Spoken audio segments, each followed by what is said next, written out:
बिस्मिल्लाहिर्रहमानिर्रहीम।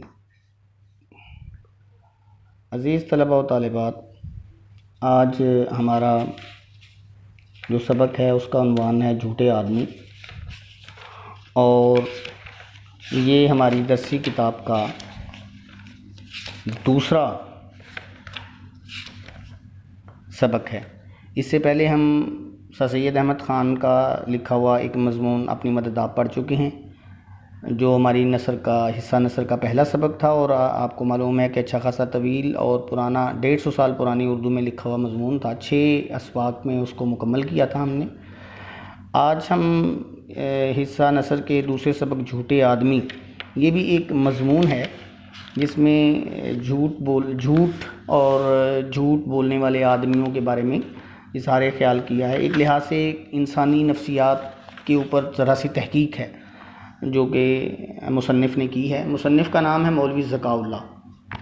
तो पहले भी आपको बताया जा चुका है कि जो तारफ़ होता है मुसन्निफ़ का, उसके अंदर से कसीरुल इंतखाबी सवालात आते हैं। कसीरुल इंतखाबी मल्टीपल चॉइस क्वेश्चन को कहते हैं। ये मैं अगले लेसन में थोड़ी सी इसके ऊपर ज़्यादा वजाहत कर दूँगा। तो इस वक्त मैं इसको मुख्तसर करने के लिए फ़िलहाल शुरू करता हूँ इसको। इनकी पैदाइश थी 1832 की और वफ़ात इनकी हुई है 1910 में। तो काफ़ी तवील इनकी उम्र थी। तो अगर जिन बच्चों को उर्दू के आदाद पढ़ना नहीं आते वो उसके ऊपर इंग्लिश के आदाद लिख लें, बेशक वैसे पढ़ना आना चाहिए। और मैं कोशिश करूँगा किसी दिन आपको बता भी दूँ। अगर आप में से कोई बच्चा मुझे याद करवा दे तो मैं बता भी दूँगा, लिख दूँगा उर्दू के आदाद। वैसे तो आज जदीद दौर है, आप गूगल में हर चीज़ को सर्च कर सकते हैं। तो इसकी मैं बग़ैर किसी वक्फ़े के हम इसकी जो है रीडिंग में इसकी शुरू करता हूँ, पढ़ना शुरू करता हूँ। मौलवी ज़काउल्लाह दिल्ली में पैदा हुए। आपके वालिद का नाम सनाउल्लाह था। 12 बरस की उम्र में दिल्ली कॉलेज में दाखिल हुए। दिल्ली में कॉलेज था, उसमें दाखिल हुए। यहाँ मौलवी मोहम्मद हुसैन आज़ाद और डिप्टी नज़ीर अहमद का साथ हो गया, यानी उनके साथ पढ़ने का मौका मिल गया। वो भी इन्हीं के साथ पढ़ते थे। ये बहुत बड़े नाम हैं अदबी हवाले से और कुछ हद तक सियासी हवाले से भी। सर सैयद अहमद ख़ान के साथी दस्ते राज थे मौलाना मोहम्मद हुसैन आज़ाद, और वो ख़ुद बहुत बड़े एक अदीब थे और उन्होंने सर सैयद के साथ काम भी किया। उनकी सवाने उमरी भी लिखी, हयात जावेद, जहाँ तक मुझे याद पड़ रहा है। डिप्टी नज़ीर अहमद बड़ा मशहूर नाम है। तौबतुन्नसूह उनका मशहूर नावल शायद आपने कभी सुना हो, जो आप तो ज़रबुल मिसल बन गया हुआ है। मिसाल दी जाती है तौबा के नसूह तौबा करनी है तो नसूह की तरह तौबा करो। तो उनका साथ हो गया। इन तीनों में बड़े तल्लुकात पैदा हो गए। मौलवी ज़काउल्लाह को रियाजी से ख़ास मुनासबत थी, यानी मौलवी ज़काउल्लाह जो थे वो मैथमेटिक्स में बड़े उनको शौक़ था।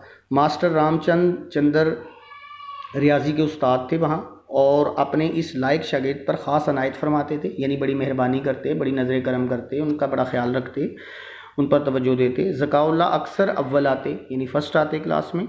वजीफ़े हासिल करते, यानी स्कॉलरशिप हासिल करते। वजीफ़े का मतलब है इनाम हासिल करना, जिसे आजकल स्कॉलरशिप कहा जाता है। और अपने इस लायक वो दो तमगे भी अपनी आला काबिलियत की बुनियाद पे हासिल किए। जिनको तमगों को अब वही एक अलमिया है हमारा कि अब हम अपने बच्चों को उर्दू समझाने के लिए अंग्रेज़ी अल्फाज का सहारा लेने पे मजबूर है। मेडल कहा जाता है इसको, तमगे। उन्होंने 2 तमगे भी हासिल किए। तालीम से फिर फ़ारग होकर उसी कॉलेज में, यानी दिल्ली के कॉलेज में ही वो मुअल्लिम रियाज़ी हो गए, यानी मैथमेटिक्स के उस्ताद हो गए वहाँ पे। फिर आगरा एक जगह है दिल्ली के करीब ही, आपने सुना होगा, आगरा में ताज महल भी है। और जैसे हमारे गुज़श्ता हुक्मरान नवाज शरीफ साहब थे तो उन्होंने लाहौर के करीब ही नहीं जाती उम्रा में अपना एक महल बनाया हुआ था। इसी तरह दिल्ली के करीब ही जगह है आगरा, तो वहाँ महल्लात भी थे और बादशाहों की रिहाइशगाहें और उनके बागात वगैरह वहाँ थे। आगरा दिल्ली के साथ ही है। फिर वो आगरा चले गए कॉलेज में और वहाँ 7 साल तक वो उर्दू और फ़ारसी पढ़ाते रहे। अब आप देखिए ये दौर कौन सा है, ये 1832 से 1910 तक का दौर है। उस वक़्त पाकिस्तान नहीं बना हुआ था।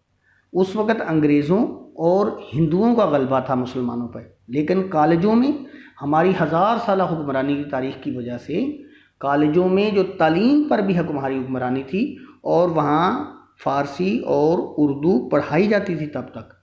अब ये अलमिया देखिए, हमने आज़ादी क्या हासिल कर ली, हमने इल्म से भी आज़ादी हासिल कर ली, हम अपनी ज़ुबान से भी आज़ादी हासिल करने पे तुले हुए हैं। और हमारी उर्दू का ये हाल है कि हम बड़े फ़ख्र से भरी महफ़िल में कहते हैं कि मेरी उर्दू बहुत कमज़ोर है, लेकिन उसी महफ़िल में हम में से एक भी सलाहुद्दीन अयूबी जैसा बहादुर मौजूद नहीं है जो ये कहने की ज़रूरत कर सके कि मेरी अंग्रेज़ी बड़ी कमज़ोर है। क्योंकि जब वो ये कहेगा कि मेरी अंग्रेज़ी बड़ी कमज़ोर है तो सारी महफ़िल उसे ना जाहिल भी समझेगी, कामिल भी समझेगी। और ये मुआशरे में अंग्रेज़ी का ना आना तो आपको मालूम ही है। मैं अंग्रेज़ी की अहमियत के तो ख़िलाफ़ नहीं हूँ, ना ही अंग्रेज़ी के ख़िलाफ़ हूँ, लेकिन एक रवैया तो है हमारा इस तरह का कि हमने उर्दू को तो बिल्कुल ही इस काबिल नहीं समझा हुआ कि उसके अंदर हम महारत को कोई काबिल फ़ख्र चीज़ समझे, उर्दू को जानना कोई अपने लिए दर्द सर बनाएं। बहरहाल उर्दू पढ़ाते रहे वो आगरा कॉलेज में।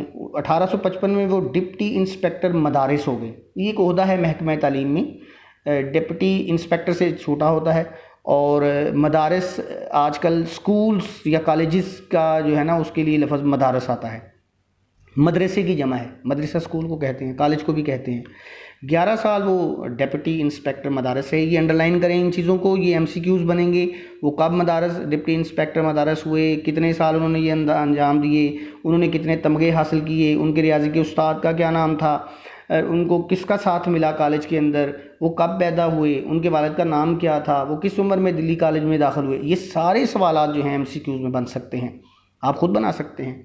लेकिन आप भी, मैं 5 कहता हूँ तो बड़ी मुश्किल से 5 बनाते हैं, ज़्यादा बना लिया करें।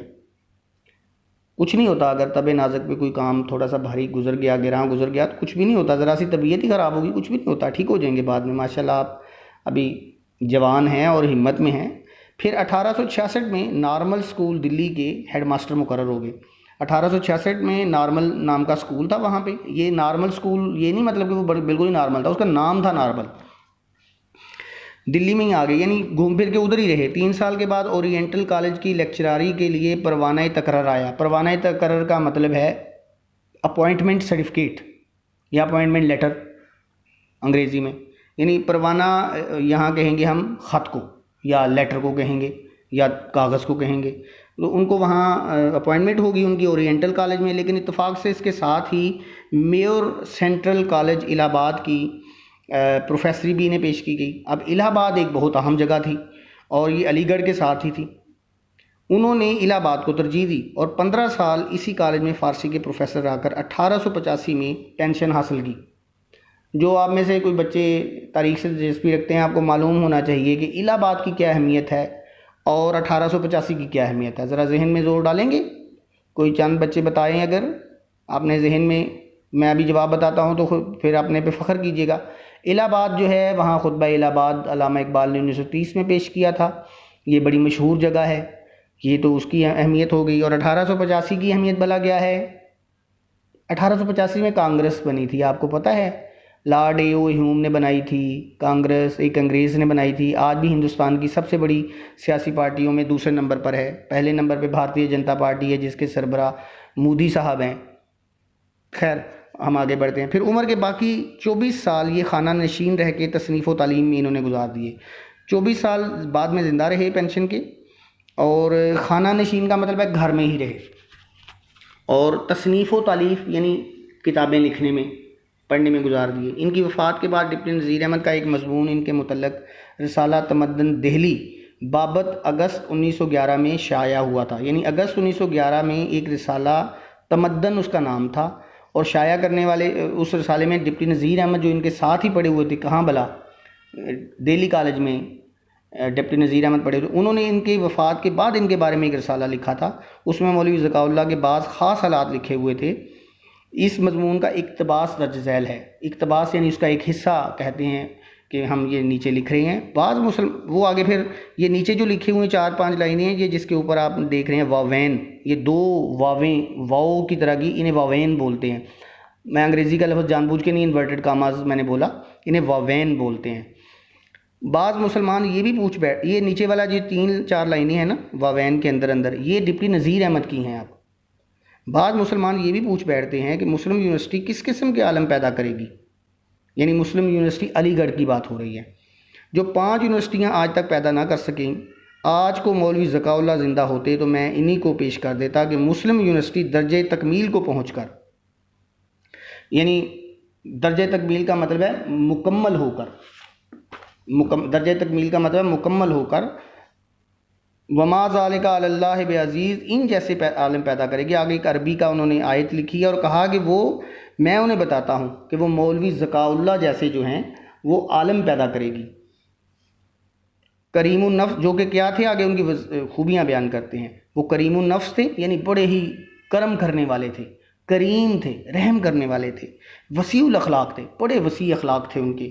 मुनकसिरुल मिजाज थे, बड़े ही धीमे और मुनकसर और आजिज़ी और गरूर और तकब्बर से कोसों दूर थे।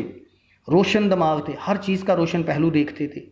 मुतनव्विउल मालूमात, मुतनव्विउल मालूमात का मतलब है मालूमात उनके पास एक ही तरह की नहीं होती थी कि मसलन वो रियाजी के प्रोफेसर थे तो उन्हें सिर्फ रियाजी का ही पता था, हर शुबे में माहिर थे। मुतनव्वु का मतलब है तरह तरह के, अंग्रेज़ी में इसके लिए लफ्ज़ आता है मुतनव्वु के लिए वैरायटी, यानी उनके पास वैरायटी ऑफ इंफॉर्मेशन थी।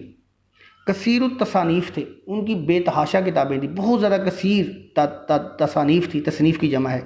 खैर ख्वाह आमाए खल्क थे, लोग आम लोगों के खैर ख्वाह थे, उनकी भलाई चाहने वाले थे। फ़याज़ तबा थे, उनकी तबीयत बड़ी फ़याज़ थी, जनरस थी, लोगों पर खुले दिल से खर्च करते, कंजूस नहीं थे। रासिखुल एतकाद थे, उनके एतकाद जो नज़रियात जो थे वो पुख्ता थे, बहुत नज़रियात जो थे उनके वो पुख्ता थे। और सुले कुल थे, यानी हर बंदे से सुलह करने वाले थे। मरंजान मरंज थे, और हर बंदे से वो मिलने जुलने वाले थे। उस शख्स को वो, यानी किसी शख्स से वो तलकात जो है वो काटना पसंद नहीं करते थे, हर शख्स से वो मिलने जुलने वाले थे।